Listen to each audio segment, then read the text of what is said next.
philosophical friends. It is pleasure and privilege to share this precious time with you. I hope that each of you has been managing as well as you can across the avalanche of challenges of the past many months. And I really hope that you've harvested some useful insights from the fascinating preceding speakers, which you can put into practice right now in order to access, develop, and express the better parts of your nature. This is what I love about modern Stoicism. It's something we do. Stoicism is not inert words on a page or clever philosophical repartee. It is a summons to our souls to live with dignity, grace, and style. To elevate our character through beneficial action and through restraining ill-considered words or actions. We don't traffic in credos. We focus instead on honest self-reflection and how our thoughts, our words, our deeds might, in their small way, radiate to others and thereby upgrade the social ecology of which we're all a part. Okay, I want to get a few things out of the way. I won't be using multimedia, no PowerPoints and the like. In this time of physical separation, I wanted to speak to each of you as unmediated as possible, in the hope that geographically, ideologically, or culturally, as distant we are from one another, we can still move in the direction of what existentialist philosopher Martin Buber called an I-you or an I-thou relationship instead of an I-it relationship. So I confess I chose the provocative title of this talk, Women Don't Need Stoicism, Stoicism Needs Women, to win your attention. However, this choice isn't disingenuous, though I think you will find my words less polemical than the title might suggest. I'm not here to say, wah, wah, wah, where are the women Stoics? And I'm not positing a female versus male binary. And as to the oft asked question, why does modern Stoicism continue to attract mostly males over females? Well, that's a topic for another conversation. So here's what I do know. Many of my cherished personal values and a prism through which I view my place in the world and my relationships with others were inspired by the teachings of men. They were known as the Stoics, and they preceded me roughly by 2 millennia. That they were men who addressed their spoken and written words to males and explained their ideas by invoking metaphors, stories, and analogies rooted in male experience, well, that's more than noteworthy. It's a challenge. Though I'd like to say it's a modern opportunity. And we'll get to the opportunity part of this discussion a little bit further on. If we speak of wisdom, which entails universal value and utility of principles and practices arising solely from one sex, well, where's the universality in that? Something's missing, kind of a big something. While the best ideas for living may well have no intrinsic gender and might potentially be adapted or extended so as to be universally understood and applied, those ideas are nevertheless transmitted through the stories and life experiences of one's own sex. The Stoic Pantheon, including Zeno of Citium, Musonius Rufus, Epictetus, Marcus Aurelius, Seneca, et al., could not have possibly invoked, for example, the emotional and physical tribulations of bearing and giving birth to children, and the profound existential wisdom such experience serves up, because those experiences were foreign to them. Today, however, we know more and we can do different. When we read Stoicism's origin texts, Epictetus's discourses, say, or Marcus's meditations, we'll always be reinforcing the archetype of the male protagonist and his agon. That's just the way it is. When these texts were written or transcribed, someone of my sex was a person of no account. During Stoicism's formative centuries, my voice would not have counted. My experiences would have been of secondary, tertiary value. The Stoic canon, riddled as it is with male athletic and military metaphors, does not mention, for example, the most basic human exigencies of caring for, teaching, and enculturation of children as a sine qua non of human experience. And we cannot fault those teachers for their doggedly male understanding of the world, because that was their understanding of the world.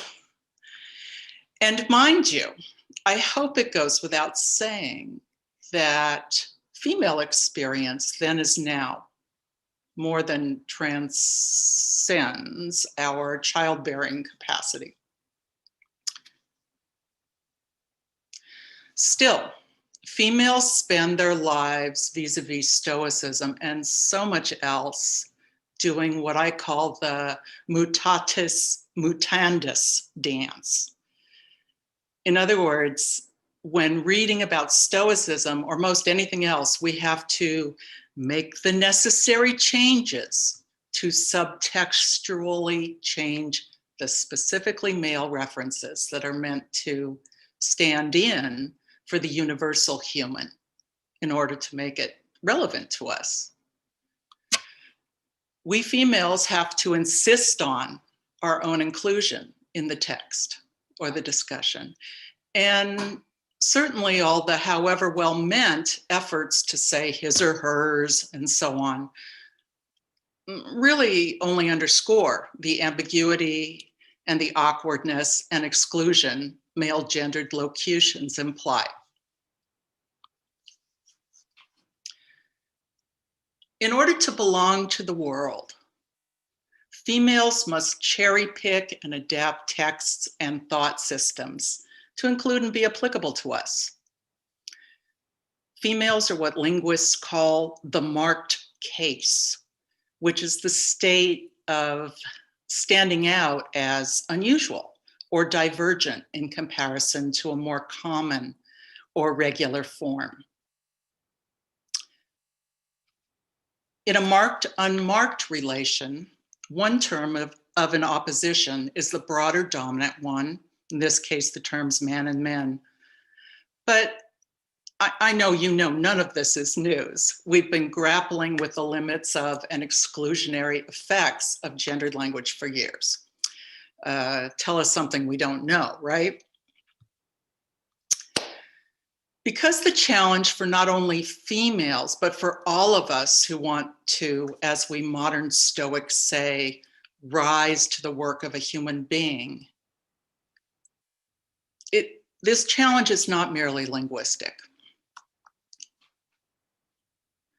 Not surprisingly, I have always thought of myself first and foremost as a human being. But all I have to do is stick out my baby toe into the public sphere, where I'm immediately reminded by the world that I'm first a female and incidentally a human being. So males do have that luxury of being considered de facto prototypically human beings. Women have to ontologically fight for that privilege. Though I feel inside like a human being first, the world and my body remind me otherwise.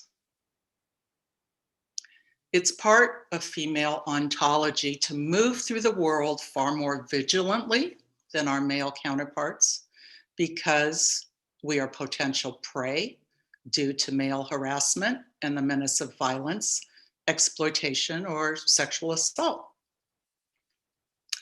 Females live with a continuous scanning of our environments for their degree of safety out in the world and in our homes. We experience being talked over, ignored, not seen, trivialized, etc. And we live with the very real possibility of pregnancy, which can be life-threatening, or binds us to the ultimate responsibility for the life and welfare of other human beings. This is quite different from male experience, which permits wandering freely about, not having to worry overmuch about predation or pregnancy and its consequences and responsibilities. Female experience, our heroic journeys, contain largely unmined and unrecorded universal wisdom, which modern Stoicism would do well to draw from. Personally, I was attracted to Stoicism through the teachings of Epictetus.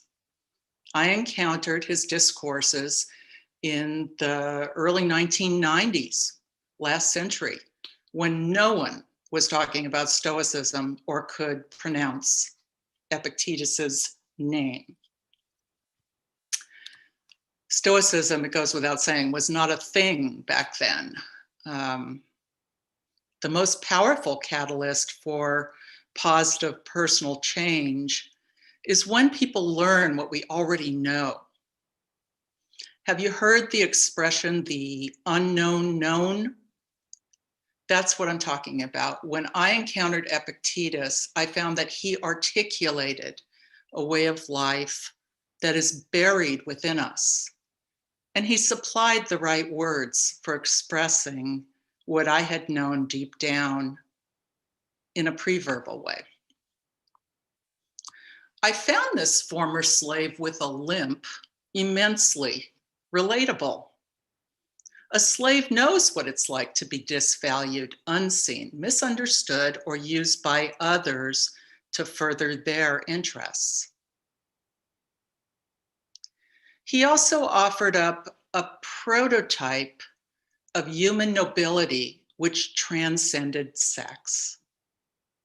And this is what led me to write the first modern popular presentation of Stoic thought, The Art of Living, the classical manual on virtue, happiness, and effectiveness, right here. And I'm pleased that it's become a perennial classic, and it's often readers' first introduction to Stoicism. So one of the key challenges I faced writing the book was my commitment to preserving the authenticity and integrity of Epictetus's teachings while using language in a way that was accessible to non-scholars and ideally inviting to and relatable to all modern readers. And what I ran into over and over were the two different socially encoded expectations of and definitions of virtue, which is, virtue, of course, is a central aspiration of Epictetus's Stoicism and of Stoicism more generally. Because what I'm saying is the notion of virtue carries different connotations for males and females. When the idea of virtue is applied to males, it summons ideas of valor, bravery, the ability to endure pain. And female virtue still carries the historical and cultural onerous residue of sexual purity, chastity, and its related implications of altruism, being demure, let's see what else, self-effacing and gentle. These, now, to be fair, these are indeed some legitimate components of virtue as applied to all people, but they need to be tempered. Historically, female notions of virtue are essentially restrictive, and male constructions of virtue are expansive. So, in writing The Art of Living, I relied on the classic notion of male virtue without specifying it as such. I kept in mind the Greek notion of arete, moral excellence, and the truly universal idea that a virtuous life is the essential prerequisite for a well-lived life. That said, I want to amplify an extant aspect of Epictetus's teachings that frequently gets overshadowed by many of his other teachings. This is a virtue that is arguably, though not exclusively, a female superpower. It is quite simply the power to care. We always have the power to care about each other, to care about doing something to upgrade the condition of the imperfect world we find ourselves in. We have the power to care about small, domestic, beautiful things that lift the heart and create a chain of goodness radiating to other people. We have the power to care and be impelled to do something about the large injustices which affect and distort our society daily. The virtue of caring unlocks the meaning that can always be found in this moment, the meaning that can be made in this moment, the meaning that is always right at hand, that can be marshaled for the good.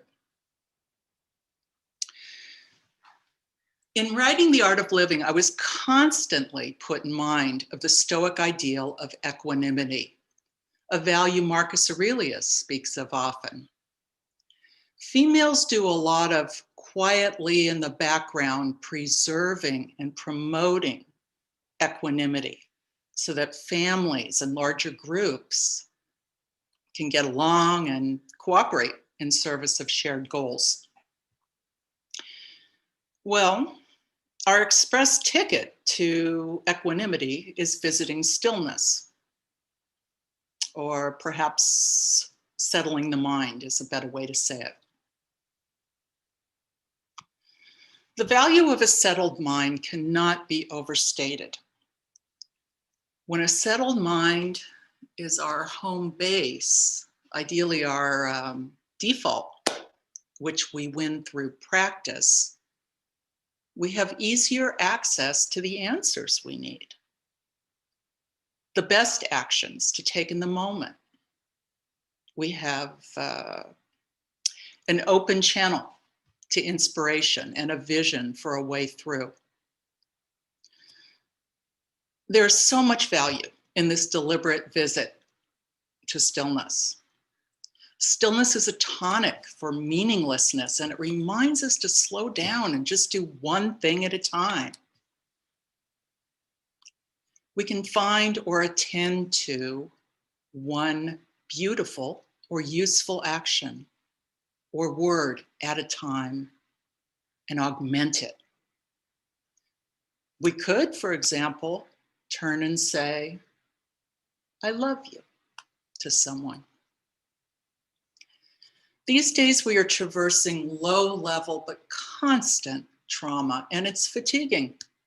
But we have each other. We have the power to care, and we have the Stoic injunction to make time for stillness, to recover our equanimity, which is an ideal foundation for anything. Equanimity helps us maintain an attitude of dignity and repose,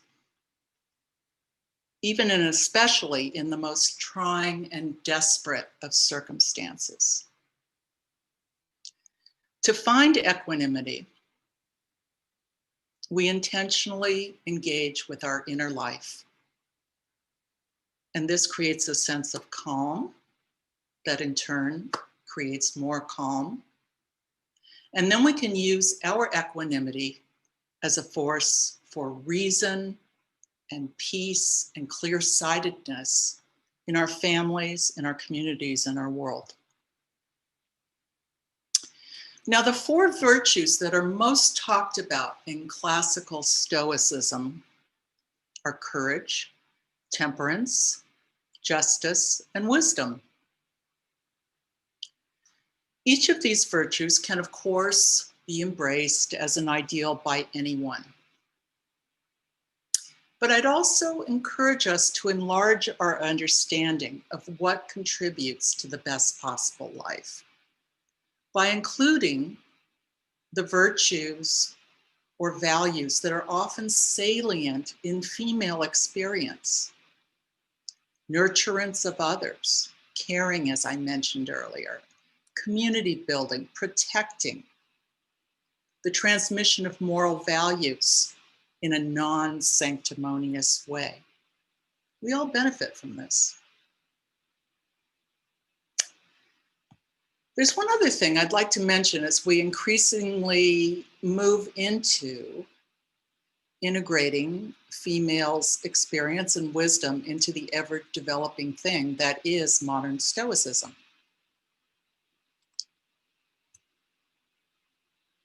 When considered in the light of modern times,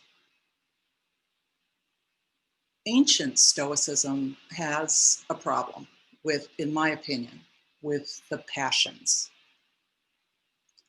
Many of the origin texts often warn of the dangers of letting our passions reign supreme. That's good advice. Reason, logos, is elevated over our passions as the preferred way of navigating our circumstances. I myself, though, would never wish to listen to a gorgeous concert in a classically Stoic way. And I will never make love as a Stoic. Certainly not in the spirit of ancient Stoicism, skepticism of the value of passion. A female ontological perspective is one that can easily admit the values of passion, emotion, and intuition, but not indiscriminately. We need, I believe, to integrate those values into our modern Stoicism while being true to the spirit of Stoicism's essential worldview. And I really believe this is possible. I don't think it's a big reach.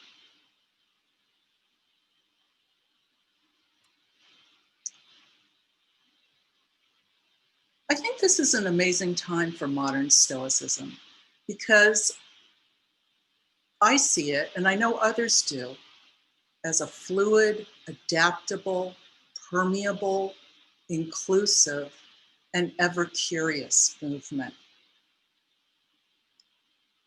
I see modern Stoics reading the origin texts, but most importantly, talking about what they read with other people from all walks of life, Western and non-Western, female and male, people of color, non-binary individuals. Every day, our Stoicism expands in salubrious ways because we're listening to one another.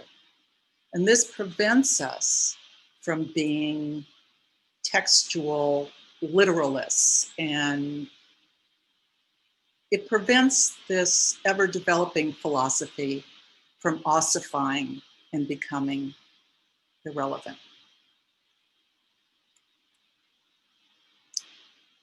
I see modern Stoics embracing the wisdom that is especially endemic to the female experience. The realization that life is so much bigger and incomprehensible than us and our puny dramas, that we can't will circumstance to our preferences or tastes, that we have duties, that we have responsibilities to others that ennoble us, that we, through our choices, are the matrix of civilization. I believe what we want is a protean, adaptive, and evolving Stoicism. We want a Stoicism that can dovetail with people's religious lives if they have them.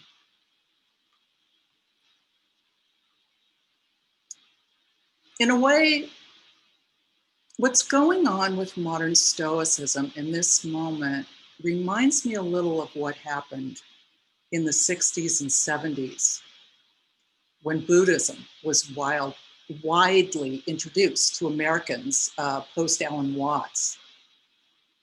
There was a lot of criticism that Westerners were cherry-picking Buddhism, that it was being culturally eviscerated and reduced to merely mindfulness, say, without the authentic richness of its origins and history.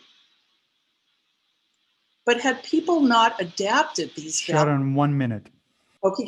These valuable Eastern and male-centric teachings to modern Western-style life, the vast numbers all of us would be denied the richness of that wisdom tradition. We need more people to be literate in Stoic principles because so many of us now are viewing the world through the eyes of intractable positions and special interests over a caring for the common weal. These days, our minds and hearts are so fatigued from making constant choices of value, aesthetic, moral, practical, and spiritual. What is worthy? How easy it is to become dangerously mired in the trivial.